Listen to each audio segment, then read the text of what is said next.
बहुत बहुत स्वागत। आप देख रहे हैं एमपी अब तक। आपके साथ मैं हूं ललित प्रजापति। शुरुआत ग्वालियर से मिल रही बड़ी खबर के साथ। हाईवे पर ट्रक में भीषण आग लग गई। इस ट्रक में केमिकल भरा हुआ था और इसे एक अज्ञात वाहन ने टक्कर मार दी। टक्कर के बाद ट्रक में विस्फोट हुआ और देखते ही देखते इसमें आग लग गई। अच्छी बात यह रही कि इस हादसे में किसी तरह की कोई जनहानि नहीं हुई। मोहना थाना इलाके की ये पूरी घटना है।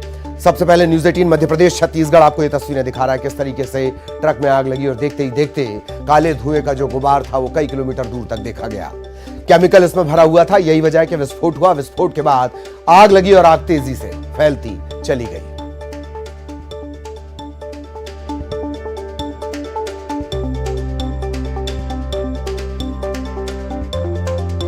अच्छी बात यह रही हादसे में किसी तरह की जनहानि नहीं हुई। मोहना थाना इलाके की घटना है। न्यूज़ 18 मध्य प्रदेश छत्तीसगढ़ पर सबसे पहले ये तस्वीरें आप देख रहे हैं। और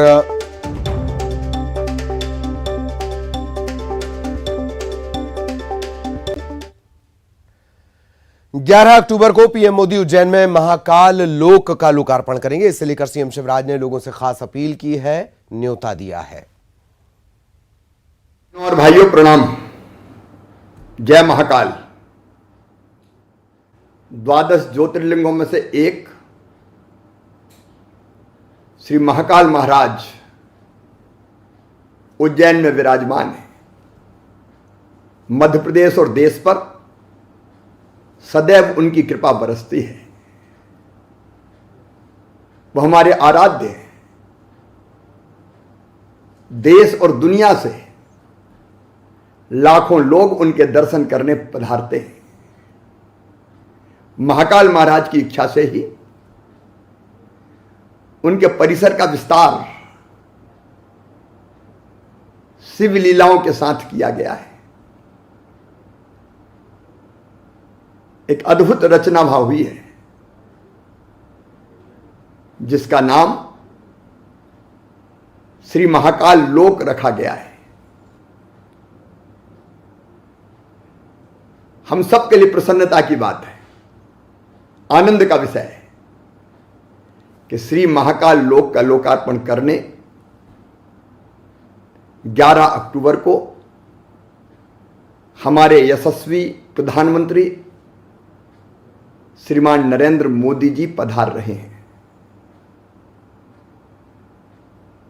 शाम को 6 बजे लोकार्पण का कार्यक्रम संपन्न होगा। यह भारत के सांस्कृतिक पुनरुत्थान का युग है। पहले केदारनाथ, फिर काशी विश्वनाथ, और अब महाकाल बाबा। प्रधानमंत्री जी के हाथों से लोकार्पण होगा। मेरी आपसे अपील है कि इस पल के साक्षी बने। अगर उज्जैन ना आ सके तो अपने गांव के मंदिर में दीपक जलाएं, साज सज्जा करें, वहां भजन हो, कीर्तन हो, पूजन हो, अभिषेक हो, आरती हो, और सारा गांव फिर अपने मंदिर के प्रांगण में बैठकर ही श्री महाकाल लोक के लोकार्पण का कार्यक्रम देखें। आप सब आमंत्रित हैं। और अब इंदौर के सफाई के सिक्सर की बात।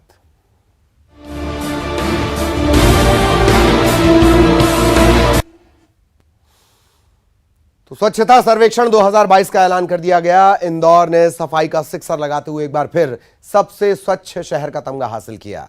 दिल्ली में आयोजित कार्यक्रम में पुरस्कारों का ऐलान किया गया।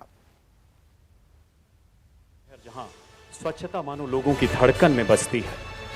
इंदौर का कोई तोड़ नहीं है, यानी इंदौर बेजोड़ है। यकीन ना हो तो इन तस्वीरों को देख लीजिए। दिल्ली में स्वच्छता सर्वेक्षण 2022 में इंदौर ने लगातार 6ठी बार देश में सबसे स्वच्छ शहर का तमगा हासिल किया है। इंदौर सांसद शंकर लालवानी के साथ महापौर पुष्यमित्र भार्गव और नगर निगम कमिश्नर प्रतिभा पाल ने राष्ट्रपति के हाथों पुरस्कार हासिल किया। इंदौर के नाम का ऐलान होते ही जश्न मनने लगा। निगम कर्मियों के साथ इंदौर वासियों का भी सीना एक बार फिर से गर्व से चौड़ा हो गया। यही नहीं, सर्वेक्षण में एमपी ने जीत की मानो झड़ी लगा दी। मध्य प्रदेश को 100 से ज्यादा शहरों वाले राज्यों में पहला स्थान मिला है। पिछली बार मध्य प्रदेश तीसरे स्थान पर था, तो वहीं भोपाल की रैंकिंग सुधरी है और इस बार भोपाल को छठा स्थान मिला। पिछली बार रैंकिंग में भोपाल 7वें पायदान पर था।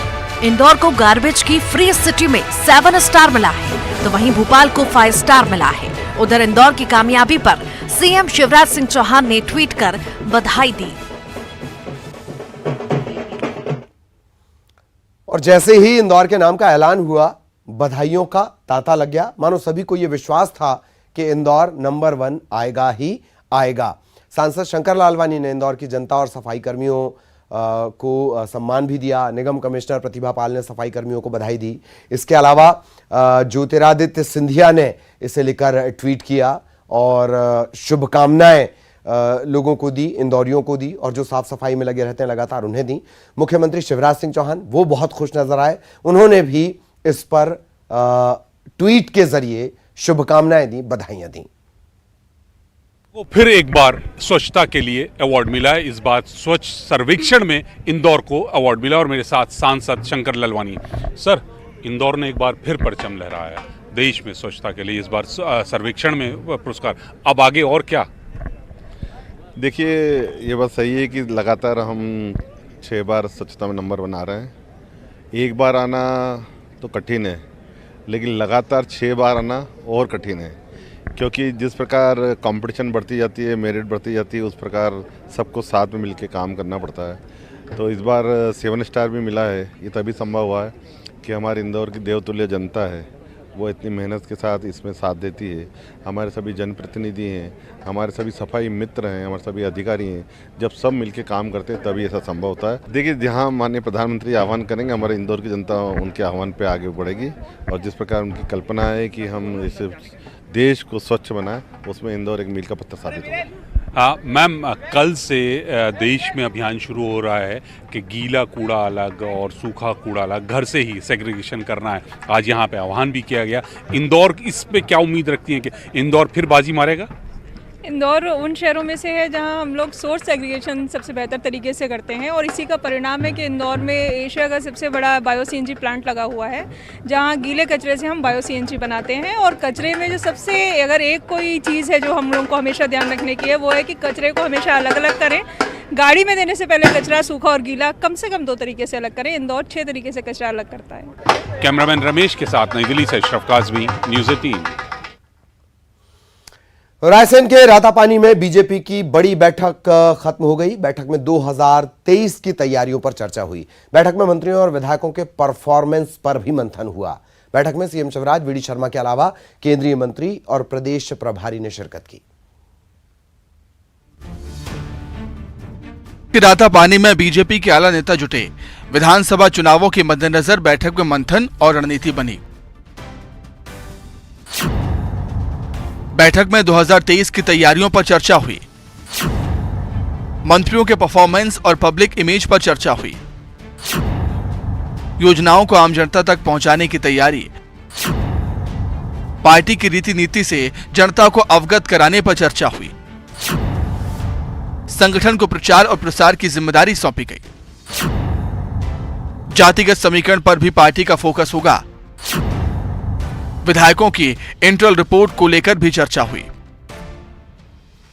बीजेपी की इस बैठक में सीएम शिवराज, वीडी शर्मा, केंद्रीय मंत्री नरेंद्र सिंह तोमर, ज्योतिरादित्य सिंधिया, प्रहलाद पटेल, फग्गन सिंह कुलस्ते, वीरेंद्र कुमार खटीक के अलावा क्षेत्रीय सह संगठन मंत्री अजय जामवाल, राष्ट्रीय सह संगठन महामंत्री शिव प्रकाश और प्रदेश प्रभारी मुरलीधर राव शामिल हुए।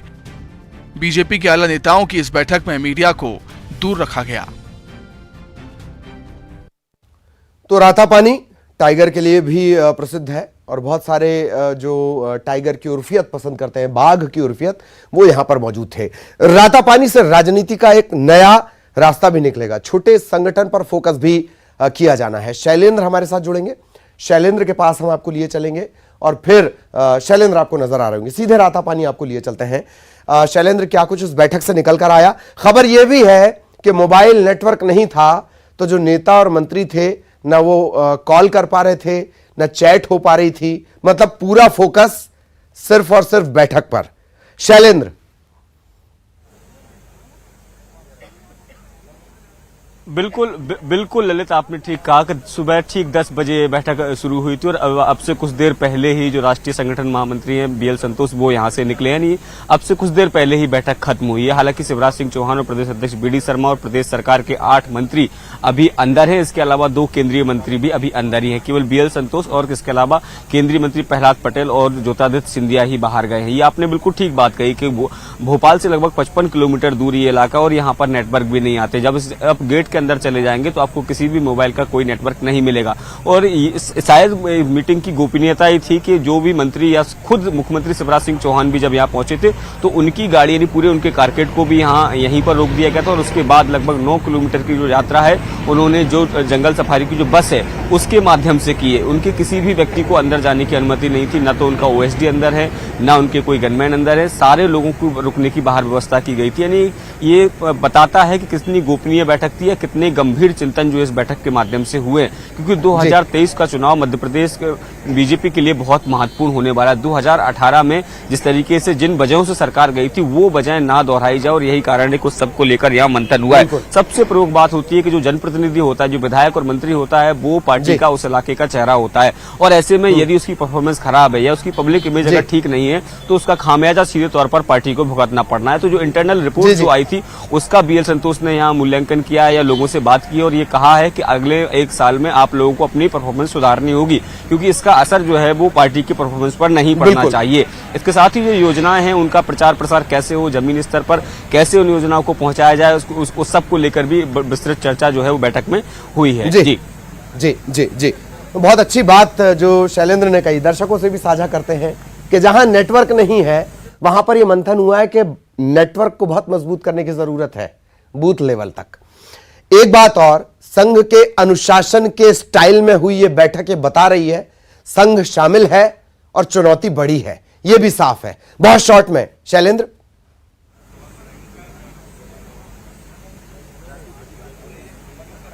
बिल्कुल देखो चुनावी साल है, चुनावी साल में सत्ता और संगठन के बीच बेहतर तालमेल हो, इसको भी यही कारण है कि सत्ता और संगठन से जुड़े जो तमाम दिग्गज थे वो सारे के सारे लोग यहाँ मौजूद रहे और सबको ये निर्देश दिए गए हैं कि साफ तौर पर कि आने वाले समय में किसी भी तरह की कोई भी मनमुटाव या गुटबाजी की जिस तरह के आरोप लगातार कांग्रेस लगाती रहती है कि बीजेपी में कई धड़े बट गए, तो इस तरह की बातें जो है वो फील्ड में ना जाए, क्योंकि इसका सीधा नुकसान जो है वो पार्टी पर पड़ता है। क्योंकि अभी भी कई देखने में मिला कि कई मंत्रियों और जो संगठन के लोग हैं उनके बीच सामंजस्य नहीं बन पा रहा था, जिसकी शिकायतें भी प्रदेश कार्यालय में हुई और वो शिकायतें न केवल प्रदेश कार्यालय में बल्कि राष्ट्रीय संगठन तक भी पहुंची हुई और यही कारण है कि बेहतर सामंजस्य बना रहे, जिसके परिणाम जो है आने वाले 2023 में बीजेपी को मिले, इस सब को लेकर भी चिंतन और मंथन हुआ है। जी जी जी जी जी, चलिए बहुत बहुत शुक्रिया आपका शैलेंद्र इस तमाम जानकारी के लिए।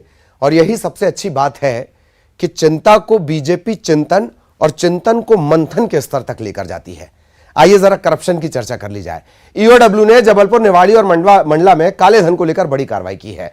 आय से अधिक संपत्ति नहीं कहना चाहिए, आय से कई 100 गुना संपत्ति का पता चला है।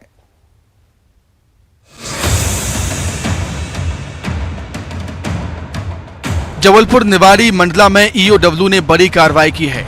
यहां सरकारी कर्मचारियों के घर पर ईओडब्ल्यू की टीम ने रेड मारी। निवाड़ी में जल संसाधन विभाग के टाइम कीपर के घर पर छापा पड़ा। टाइम कीपर कैलाश चंद्र मिश्रा के पास से अब तक 110% ज्यादा संपत्ति मिली। आर्थिक अपराध प्रकोष्ठ को जो शिकायतें प्राप्त हुई थी उन शिकायतों की जांच कराई गई और जांच में जो साक्ष्य पाए गए उसके आधार पर आरोपियों के विरुद्ध 3 अलग अलग आय से अधिक संपत्ति अर्जित करने के प्रकरण पंजीबद्ध किए गए, जिसमें भ्रष्टाचार निवारण अधिनियम की धाराओं में ये प्रकरण पंजीबद्ध किए गए। वहीं मंडला में नैनपुर में समिति प्रबंधक के घर पर छापा पड़ा। प्रबंधक गणेश जायसवाल के पास आय से 600% ज्यादा संपत्ति मिली। कई मकान, दुकान और महंगी गाड़ियों की ईओडब्ल्यू को दस्तावेज मिले हैं। वहीं मंडला के नैनपुर चकोर में समिति प्रबंधक राजू जायसवाल के घर पर ईओडब्ल्यू ने दबिश दी। यहां अब तक 1100% आय से अधिक संपत्ति का पता चला है। उनके विरुद्ध आय से अधिक संपत्ति वैध रूप से अधिक पाई गई और इसी में प्राप्त तथ्यों के आधार पर अपराध प्रकरण पंजीबद्ध किया गया है और आज आज दिनांक को 1/10/2022 को माननीय न्यायालय से वारंट प्राप्त करके सर्च कार्रवाई की जा रही है। प्रदेश में भ्रष्ट सरकारी अधिकारियों पर ईओडब्ल्यू का शिकंजा कस रहा है। पिछले दिनों भोपाल जबलपुर में भी एजेंसी ने कार्रवाई की थी और काले धन के कुबेरों पर केस दर्ज किया था। 100%, 600%, लेकिन राजू ने अपने भाइयों से कहा कि नहीं, मजा नहीं आया। रिकॉर्ड बना दिया राजू ने 1100% ज्यादा। दमोह की बात करेंगे। दमोह के पथरिया से बीएसपी के विधायक रामबाई पर कलेक्टर को खरी खोटी सुनाने के मामले में एफआईआर दर्ज हुई है। बीएसपी के विधायक रामबाई का कहना है कि वो जनता की लड़ाई लड़ती रहेंगी, चाहे उन्हें फांसी क्यों न चढ़ा दी जाए। हालांकि उन्होंने अपने शब्दों के लिए खेद जताया है। पथरिया विधायक पर कलेक्टर के साथ अभद्र भाषा प्रयोग करने का मामला दर्ज किया गया है। गैर जमानती धारा लगी है, हमें धारा माराओं की टेंशन नहीं रहती है। ऐसा नहीं रहता है कि आज से बहुत समय पहले से झूठी धाराएं हम पे लगती आई हैं। झूठी धारा में आज हमारे परिवार बंद है, पति हैं, देवर हैं, ठीक है। और हम पे भी कई ST SC की झूठी धारा लगवाई हैं और आज भी लग रही हैं। तो जो हुई है सो देख लें। फांसी तो चढ़ नहीं रहा और चढ़ रही हुई है फांसी तो बागी चढ़ गए जनता के हित के लाने। जनता के हित वाली बात है तो फांसी भी चढ़ जाए, लेकिन जो सिस्टम हम है जनता के प्रति लड़वे के लाने वो हम लड़ हैं, अधिकारियों से हो चाहे कोई से। ग्वालियर में मंदिर की दीवार तोड़ने को लेकर विवाद हो गया। दरअसल दीवार तोड़ने पहुंची नगरपालिका की टीम का स्थानीय लोगों ने विरोध किया। विरोध मारपीट तक पहुंच गया। सिकंदर कंपू के इमली नाके का यह मामला है। पार्षद पर दीवार तोड़वाने के आरोप लगे हैं।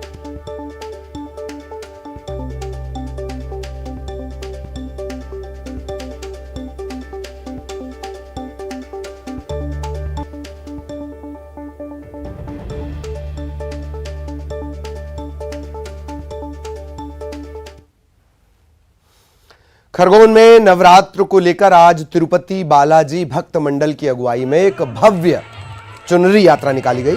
जगह जगह इसका स्वागत हुआ। विधायक समेत तमाम श्रद्धालु शामिल हुए। बुरहानपुर में नवरात्र के मौके पर सबसे बड़ी चुनरी यात्रा निकाली गई। नवदुर्गा चौक से शुरू हुई। बुरहानपुर के सांसद ज्ञानेश्वर पाटिल, पूर्व मंत्री अर्चना चिटनिस इस यात्रा में शामिल हुए।